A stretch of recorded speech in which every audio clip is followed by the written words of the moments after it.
Hello friends, title જોઈને તમને ખબર તો પડી જ ગઈ હશે કે આજની રેસીપી શું છે। તો કોઈ કહી શકે છે કે આને આપણે વધેલા ભાતમાંથી બનાવી છે। તો ચાલો આજની આ રેસીપી શરૂ કરીએ। તો અહીંયા મેં ટમેટાં લીધા છે, એના માટે મરચાં છે, કોથમરી છે, મીઠી લીમડીના પાન, લીંબુ અને ડુંગળી છે, જેને આ રીતના મેં સુધારી લીધી છે। તો સૌપ્રથમ અહીંયા મેં ભાત લીધા છે, જે રાતના વધેલા છે, જેમાં આપણે લમ્સ હોય તો આ રીતના હાથથી હળવા હાથેથી પ્રેસ કરી અને લમ્સને આપણે દૂર કરી લઈશું। તો તમે જોઈ શકો છો કે ભાતમાં કોઈ પણ જાતના લમ્સ રહ્યા નથી।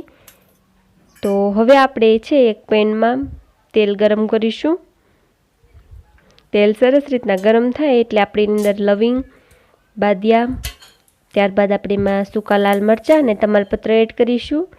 અડધી ટીસ્પૂન જેટલી રાઈ, હિંગ નાખીશું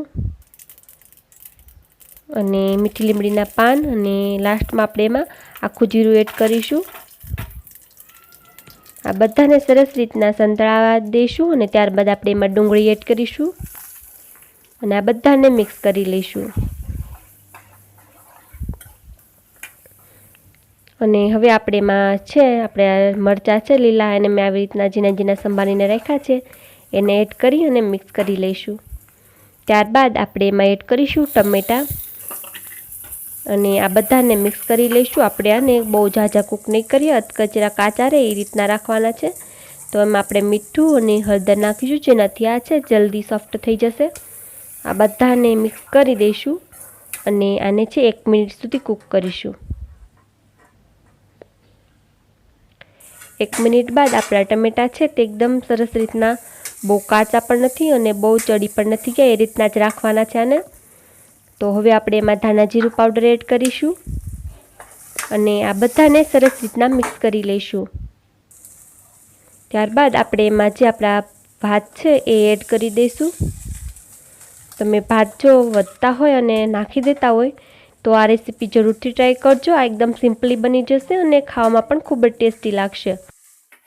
આ બધાને સરસ રીતના મિક્સ કરી લેવાનું છે અને ત્યારબાદ આપણે એમાં નાખીશું, મેં અહીંયા પાવભાજીનો મસાલો લીધો છે, અડધી ચમચી જેટલો। આનાથી આપણા ભાતનો ટેસ્ટ ખૂબ જ સરસ આવશે। આ બધાને મિક્સ કરી લઈશું અને હવે આપણે એમાં લાસ્ટમાં એડ કરવાનું છે લીંબુનો રસ। તો મેં અહીંયા અડધા લીંબુનો રસને યુઝ કર્યો છે। ત્યારબાદ આપણે એમાં એડ કરીશું ફ્રેશ ધાણા છે અને ગેસની ફ્લેમને ઓફ કરી દેવાની છે। તો આપણા ભાત તે એકદમ રેડી છે સર્વિંગ માટે। આ ટેસ્ટમાં ખૂબ જ સરસ લાગતા હોય છે ફ્રેન્ડ્સ અને એકદમ સિમ્પલી બની જાય છે। તો આપણા ભાત તે એકદમ સર્વિંગ માટે રેડી છે। તમે આ રેસીપી જરૂરથી ટ્રાય કરજો અને જો રેસીપી પસંદ આવી હોય તો ચેનલને લાઇક, શેર અને સબસ્ક્રાઈબ જરૂરથી કરજો અને મને કમેન્ટ સેક્શનમાં જણાવજો કે તમને મારી રેસીપી કેવી લાગે છે। Thank you.